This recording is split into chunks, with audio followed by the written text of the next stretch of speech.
Blessed be the Lord, the God of Israel, from everlasting to everlasting. Amen and amen. Well, in our gospel episode today from Mark 10:32 to 45, Jesus and his crew are riding down the highway heading to the show in Jerusalem. As they follow Jesus, they're blown away by him and they are totally freaked out by him as well. Jesus takes the 12 to a rest stop and gives them another heads up about what is coming down the road. But they don't seem to hear him when he's talking about his impending betrayal, torture and murder at the country's most respected religious leaders and their collusion with their most hated enemy, the Romans. Yeah, Jesus, great talk. We're already freaked out enough and now we don't know what you're saying to us. But not the Sons of Thunder. They're not freaked out, Jim and Jack. They see this pit stop as their window of opportunity. Wink, wink, nudge, nudge to each other. Because it seems that things are finally going to get real and Jesus is about to become the emperor of the world. Jesus, we call shotgun when you become all-powerful and in charge of everything. We want to be at your right and left hand as your right and left hand men when you get the top job. Cheeky buggers. Maybe they saw Jesus as like a kind of a modern day King David except with superpowers. Jesus stops them and says, "You guys have got no idea. Can you really go through what I'm about to go through? We're able." Maybe they were half listening after all, because Jesus, when he eyeballs them, looks deep into their hearts and he sees that they're fair dinkum and that they will be his ride or die men. But the top jobs aren't his to hand out.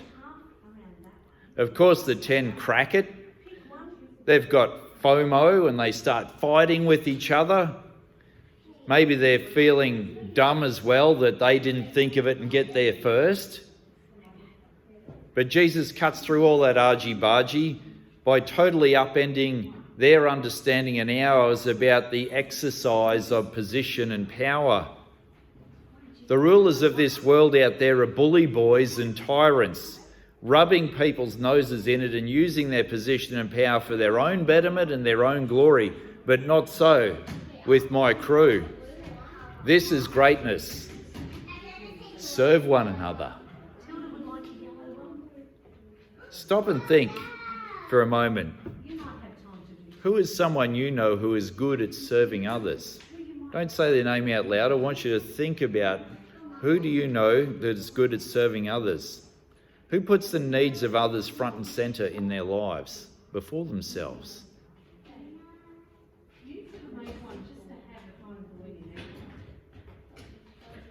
And anyone, Jesus goes on to say, who wants to be number one in this world must be the slave of all. Who would have ever thought that cleaning the dunnies, washing the dishes or waiting on tables would be the pathway to ultimate power in the universe and ultimate glory? Jesus then concludes by saying, this bloke right here didn't come to be served but to serve and to use his own death as a means to set people free. You know, they'd seen Jesus cast out demons. They'd seen him heal the impossibly sick and infirm and disabled. They'd seen him command the weather, raise the dead. And a handful of them had seen him transfigured before their eyes on the mountaintop and heard the very voice of God speak his approval of Jesus. They knew that Jesus could do whatever he wanted on this earth to do. But he chooses to exercise his power to serve. He chooses to use his power to be a slave and to die. Mark 10:45 is Jesus' mission statement as the sovereign monarch of the entire universe. I did not come to be served, but to serve, and to give my life as a ransom for many. Well, that stopped their fighting in its tracks and shut them up. And rightly so.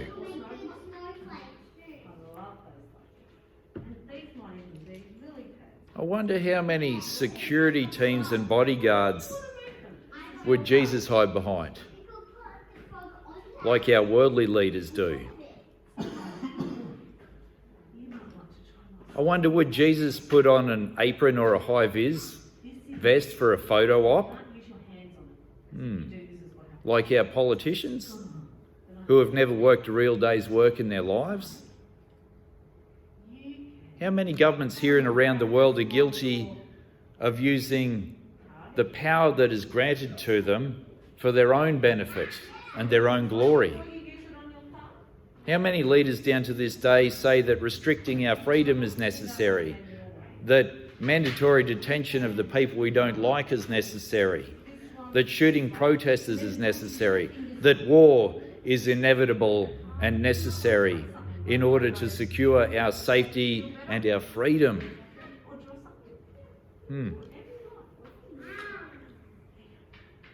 We're so often disappointed in our society over the behaviour and corruption of politicians because this good news of Jesus has become an irrevocable benchmark in our culture.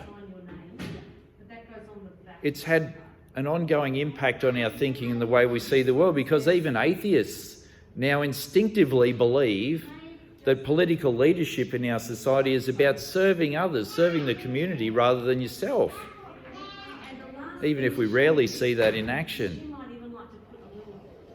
That's incredible that the gospel of Jesus has had such a lasting impact on our culture. Our society believes this precisely because of our passage today and others like it from the New Testament. When we weigh what is going on in our common life together, this is the bottom line for the exercise of power and position. Jesus says to us today, whoever wants to be great amongst you must be your servant, and whoever wants to be first must be the slave of all.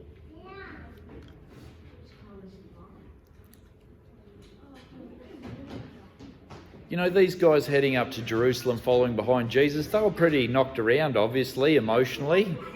Yet when Jesus takes the 12 aside, he doesn't give them a nice little pep talk to cheer them up. He says words that are really quite challenging. We've all come together today from being knocked around by this life over the last couple of years and finding things challenging.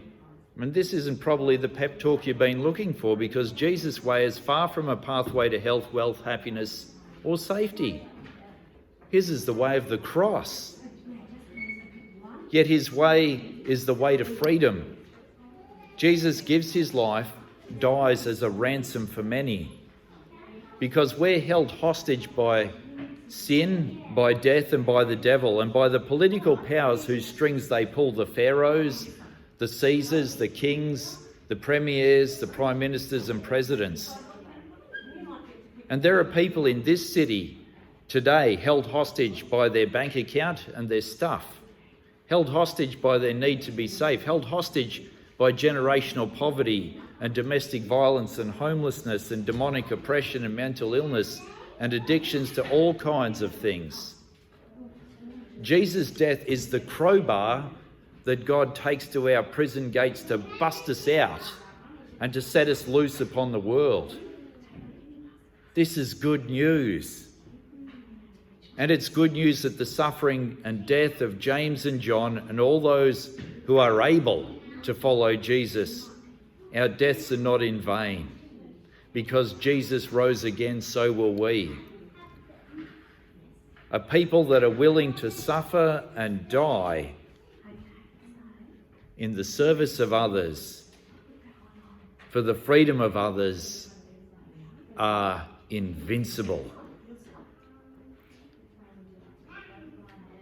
Think of some of those famous names out there like Martin Luther King Jr., who knew he would not make old bones when he kept going out to defy the powers, the great powers of the United States, to say that all human beings were created equal regardless of race. And he was gunned down for it. Think about Benigno Aquino, who came to the realization that he had to go home out of exile in the United States to the Philippines to do something to free his people. Armed resistance hadn't worked, non-violence was the way, so he got on a plane and flew home, and he'd come to accept that his death may be the cost, and as soon as he stepped foot out of the plane, they shot him in the head, dead. But it was his death that catalysed the freedom of the people of the Philippines. And we could go on to name countless heroes from the scriptures, or saints and missionaries and martyrs, famous and unknown over the last 2,000 years.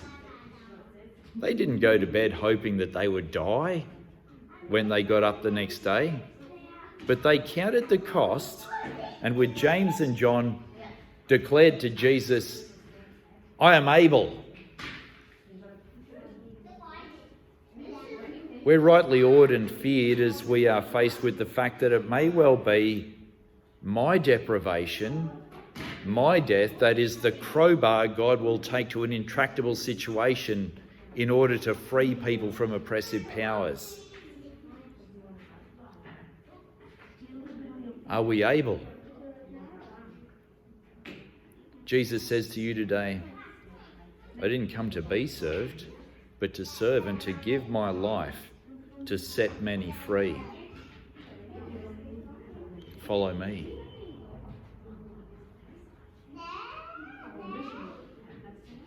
Finally, we can't ignore the incredible blank check Jesus offers to Jim and Jack.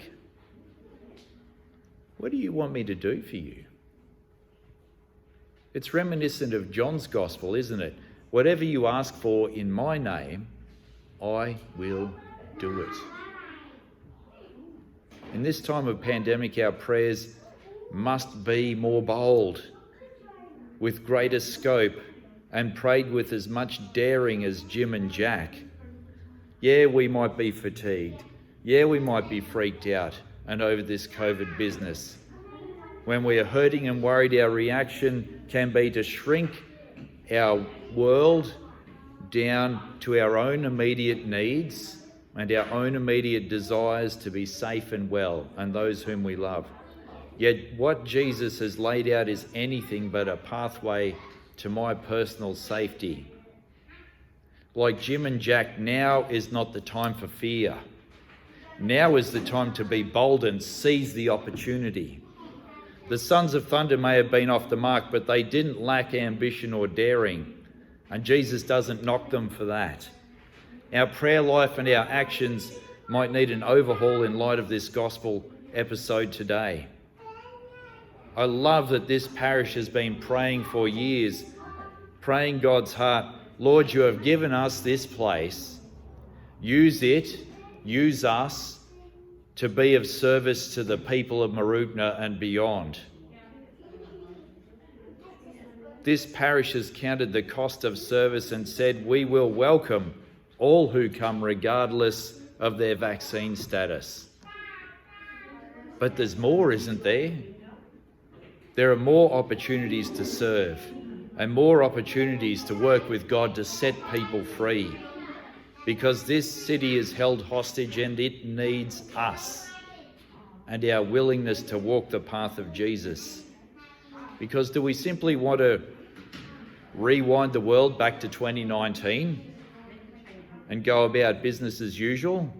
Do we want to really go back to our lives the way they were?